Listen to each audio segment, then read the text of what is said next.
Hey everyone, my name's Will, and these are 5 essential tips before your first day of snowboarding. Let's get started. If you didn't know already, snowboarding isn't exactly cheap. And the common question for beginners is, should I buy or should I rent? The cost of an average rental is about $50 per day. The cost of a setup for a snowboard is roughly $400 for the snowboard, $200 for a decent set of bindings, and about $200 for a set of snowboard boots. So you're looking at an investment of roughly $800. My suggestion is, for your first day of snowboarding, go ahead and spend the $50 to rent, just to make sure that you truly do like snowboarding. And if you fall in love and you suspect that you will go snowboarding at least 16 times in your life, well, then it makes sense to go ahead and invest in your own gear. That way you don't have to waste money on rentals. Plus, it's a lot more fun to have your own stuff. Besides the snowboard itself, there's quite a bit of extra gear that you're going to need as well. And because it's the most important, I'm going to start with the safety gear. You probably know this already, but as a new beginner snowboarder, you're going to fall down. Of all the injuries that happen in snowboarding, in a recent study, they found that 49% of them were from beginners. Of those, the most common injury is a wrist injury, followed by ankle and then knee injury. But regardless of all of that, the most important piece of safety equipment that you can have and must have really is a helmet. It doesn't matter how much fun you're having. If you fall back and hit your head, you can die. So let's avoid that at all costs. You may see other kids out there not wearing helmets, or even some professionals that don't wear helmets in their videos. I don't know, they think it's cool or it's edgy, but it's not. Be smart, be safe, wear a helmet. To make sure you get the right size helmet, it's always important to measure your head first. Just take one of these bands, go around, get a nice clean measurement, order the right one.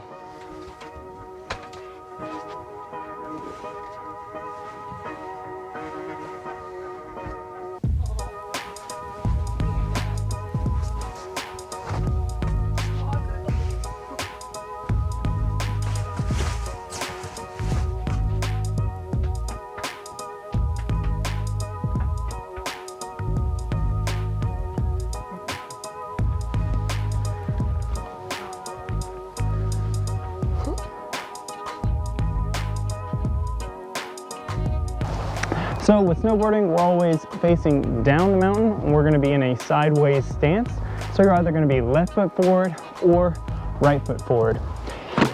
Left foot forward is going to be the regular stance, and right foot forward is goofy stance. A good way to tell whether you're regular or goofy is to act like you're about to run a race. So if you're going to race somebody, you typically stand with one foot back. Whichever foot is forward, left foot forward is regular, right foot forward is goofy. That's not always the case, but that's generally a good rule to figure out which one you are. Also, typically, right-handed people are regular stance, left-handed people are goofy, but ultimately it's whatever's comfortable for you. Now that we have our stance down, let's talk about the different parts of the snowboard. You have the nose of the snowboard, which is the one facing down the mountain in front of your lead foot. The opposite end is the tail of the snowboard, facing up the mountain by your back foot. And then you have the toe side edge, because it's by your toes, and the heel side edge, which is by your heels. It's really important to know these different parts, because when it comes to turning and getting starting, we're going to be using terms like toe side edge and heel side edge a lot.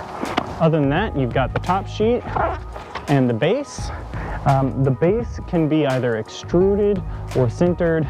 Probably doesn't matter too much on your first day, but a sintered base generally is going to hold more wax and be faster, whereas an extruded base is lower maintenance and a little bit lower in cost as well. On top of the snowboard, are these foot pads. They're called bindings. The binding connects your foot to the snowboard and keeps you nice and secure. Unlike skis, if you fall down in a snowboard, you're not going to come out of your bindings.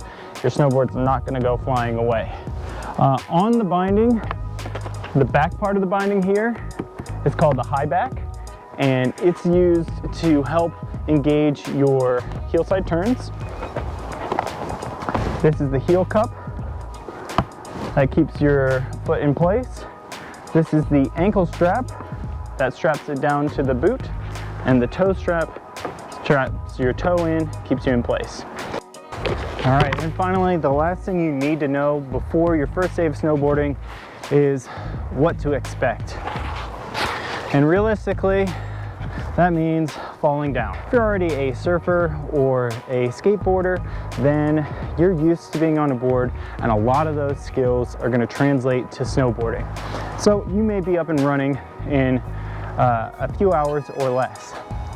But if you've never done any of those sports before, and this is your first time, more than likely you're going to spend a decent amount of time on your ass.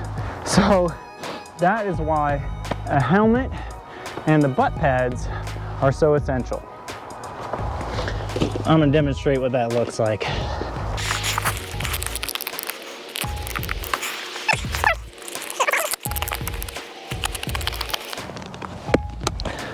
All right, so while it is possible to fall over the nose or the tail of your snowboard, it's highly unlikely for your first couple days.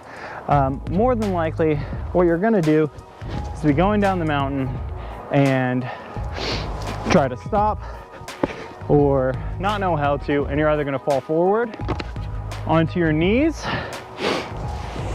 or much worse, don't do this.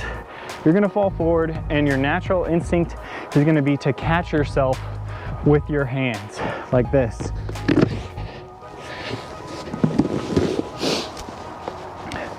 The number one injury for snowboards is a wrist injury. And my very first time out snowboarding when I was younger, I fractured my wrist because nobody told me how to fall.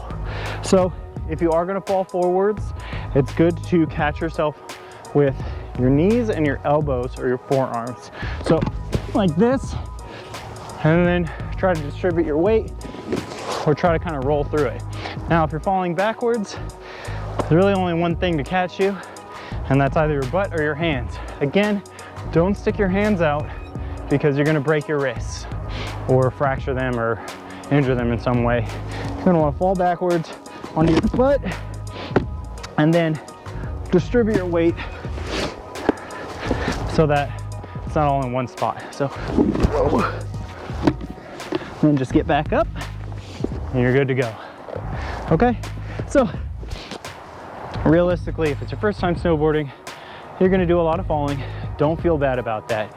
If you have friends that are out there and they're experienced, more than likely, you're not gonna be able to keep up with them. And if you try to, you're probably gonna get hurt. So give yourself some time and some patience. And for that first day, just focus on learning the basics and the fundamentals so that you have all the skills necessary to then take it out there on the hill and catch up with your friends. And for my next video, I've got 10 essential techniques to get you up and running on your snowboard in day one. That's it for me today. Thanks for watching. And if you found this information helpful, like and subscribe, and I'll see you on the mountain.